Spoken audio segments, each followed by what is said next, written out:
Selamat datang di perkuliahan kepemimpinan pada hari ini, yaitu membahas teori-teori kepemimpinan. Teori-teori kepemimpinan itu terdiri dari pendekatan situasional approach. Yang kedua, teori kontingensi atau disebut juga dengan kontingensi teori. Yang ketiga, teori sarana tujuan paths and goal teori.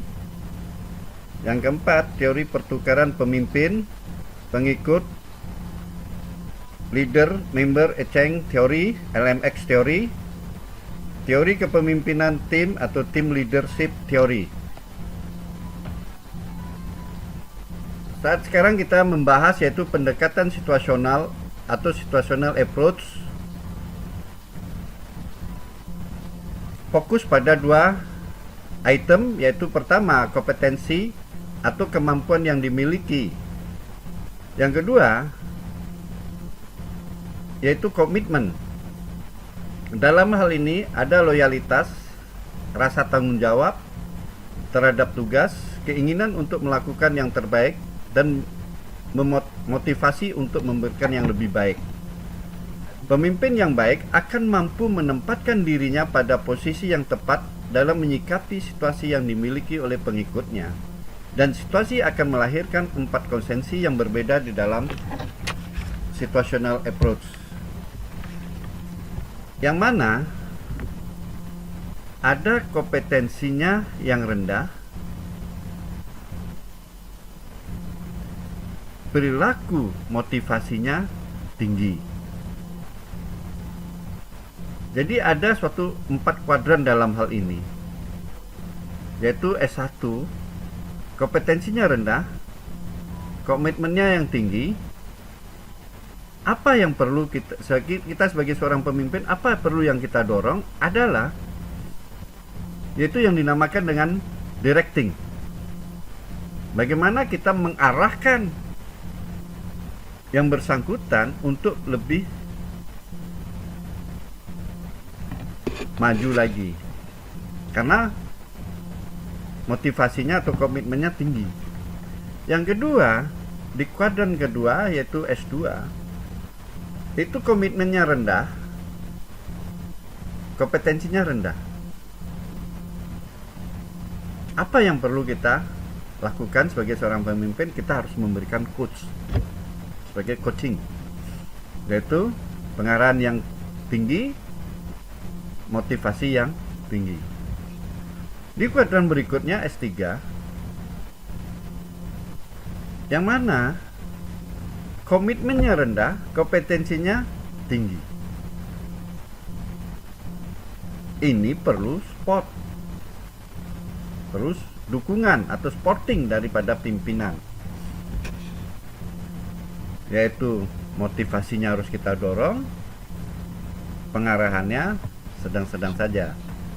Yang berikutnya, ada kriteria dari karyawan kita itu komitmennya yang tinggi, kompetensinya yang tinggi. Kita sebagai pemimpin hanya mendelegasikan kerja, yaitu delegating, nanti mendelegasikan kerjanya saja. Hal ini. Yang berikutnya, pada teori kedua, teori kontingensi atau kontingensi teori. Kontingensi teori disebut juga dengan leader match, artinya menyesuaikan dengan pemimpin. Maksud dari leader match adalah menempatkan pemimpin pada pola kepemimpinan yang sesuai dengan situasi yang ada. Kontingensi teori difokuskan pada gaya kepemimpinan dan situasi yang menjadi kerangka kerja. Gaya kepemimpinan pada teori kontingensi mengacu pada 2 motivasi, yaitu test motivation, yaitu motivasi untuk mengacu pada tugas. Yang kedua adalah relationship motivation, motivasi yang mengacu pada relasi. 3 variabel situasi yang digunakan oleh masing-masing motivasi, yaitu hubungan pemimpin dengan anggota, itu merupakan group atmosphere, Yang kedua adalah struktur kerja. Yang ketiga adalah posisi kekuatan.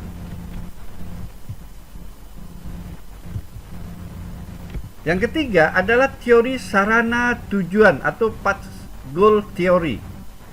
Path goal theory yaitu teori yang menjelaskan bagaimana pemimpin memotivasi bawahan untuk mencapai tujuan yang telah ditetapkan oleh organisasi. Pendekatan gaya di dalam teori sarana tujuan yaitu pertama adalah directing leadership,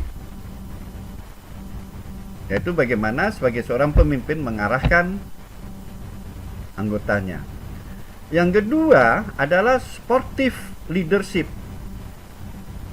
yaitu bagaimana kita sebagai seorang pemimpin memberikan support, dukungan-dukungan.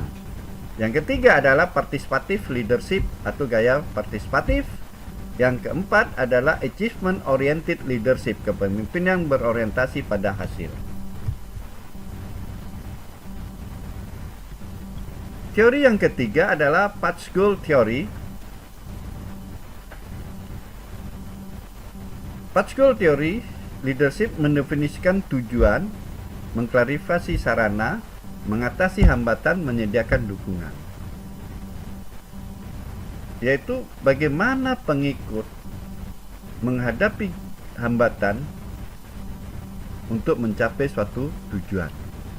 Dalam hal ini, pemimpin memiliki peran yang sangat tinggi, yaitu bagaimana dia mengklarifikasi sarana, mengatasi hambatan, dan menyediakan dukungan-dukungan.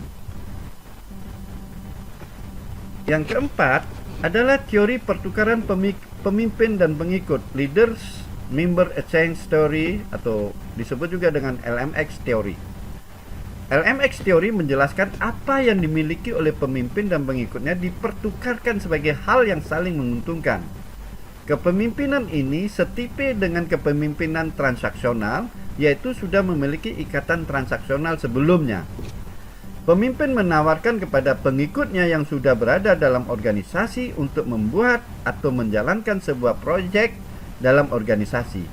Jika kesepakatan tercapai, maka relasi ini akan mengarah pada hal-hal yang lebih spesifik yang terkait pada proyek tersebut.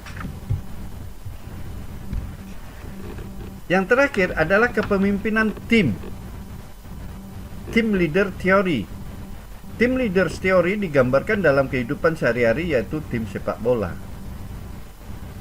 Tim sepak bola berjumlah 11 orang, pemain cadangan, pelatih, dan manajer. Masing-masing mempunyai tugas dan kemampuan masing-masing. Yaitu bagaimana peran dari kiper, gelandang, dan striker. Untuk mencapai tujuan, maka yang terpenting adalah kerjasama. Kerjasama tersebut meliputi pembagian tugas serta memberikan sikap saling percaya terhadap kemampuan anggota kelompoknya. Efektivitas tim pada umumnya diukur dalam seberapa jauh tim itu dapat mencapai tujuan. Efektivitas sama dengan hasil nyata sama dengan tujuan per sasaran kali 100%. Efektivitas sebuah tim tidak tergantung hanya pada kemampuan seseorang pemimpin. Efektivitas sebuah tim juga bergantung pada kemampuan seluruh anggota untuk bekerja sama secara sinergis demi menjamin produktivitas sesuai standar yang dikehendaki. Fungsi kepemimpinan dan kaitannya dengan aktivitas kelompok adalah perpaduan dari beberapa hal, yaitu satu, mengawasi versus mengambil tindakan. Kedua, fokus pada masalah internal versus dengan eksternal tim. Ketiga, paduan keduanya akan menghasilkan 4 gaya kepemimpinan kelompok. A. Mendiagnosis kelemahan kelompok. B. Bertindak terus-menerus untuk memperbaiki kelemahan. C. Meramalkan perubahan lingkungan yang bakal terjadi. D. Mengambil tindakan pencegahan atau preventif dalam rangka merespon perubahan lingkungan.